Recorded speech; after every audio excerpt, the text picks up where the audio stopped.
A lorry driver has appeared in court following a crash involving a train and a sewage tanker in Suffolk. More than 20 people were injured after the collision on an unmanned level crossing at Little Cornard on Tuesday.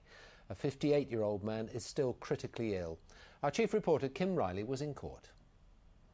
38-year-old Arvidas Batasius, a Lithuanian citizen, stood in the dock to confirm his address at Littleport in Cambridgeshire, where he lives with his wife, his son and his stepson.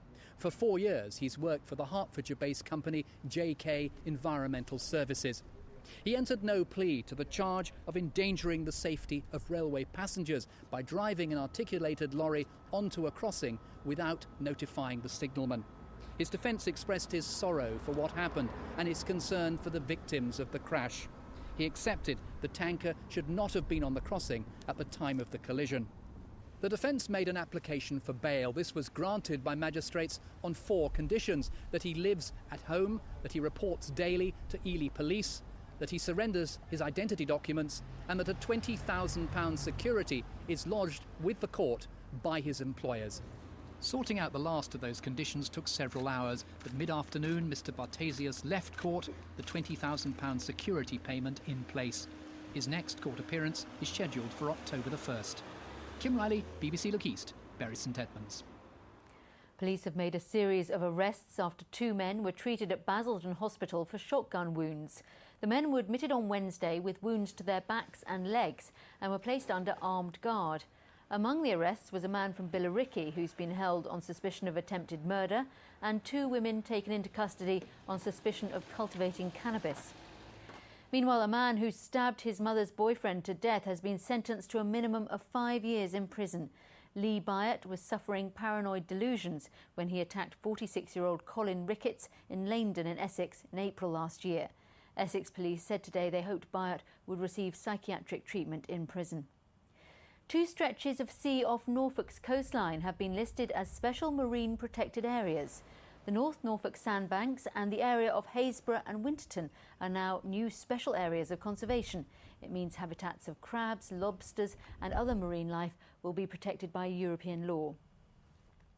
More parks and open spaces in this region are falling victim to the spending cuts. This week there was a protest in Basildon over plans to sell council land.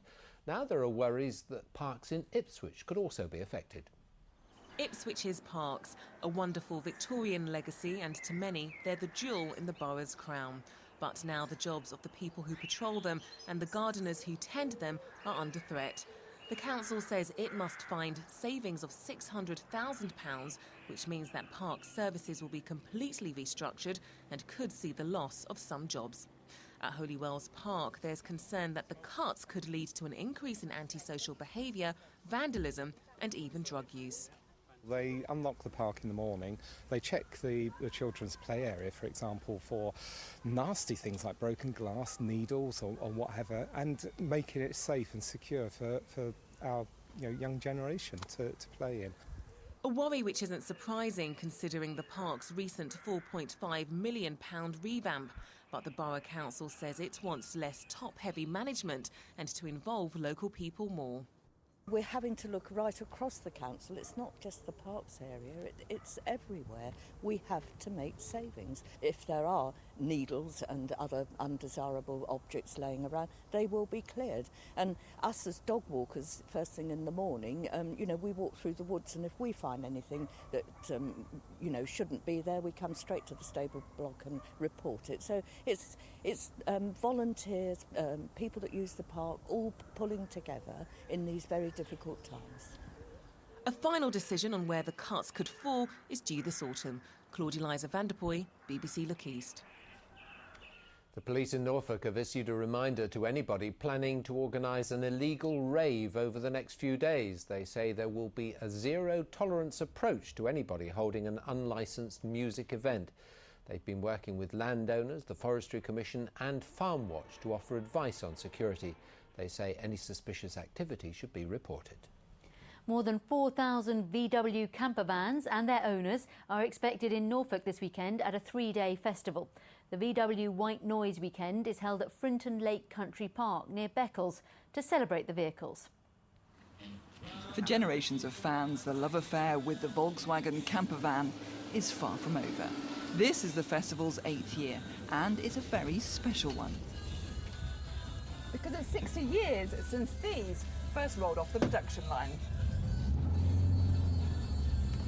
The owners are a dedicated bunch, lavishing colour, attention and lots of money on their wheels. I love being in my camper van because wherever you park her, you can just stop and stay. And the sun's shining, and that's what they're all about. Back to the 70s for me. It's said it's not about the destination, it's about the journey. And when they get there, they're not always recognisable. I love my van really because of the complete difference of it, and it's very army looking, and that's a bit like me really. It's sort of odd.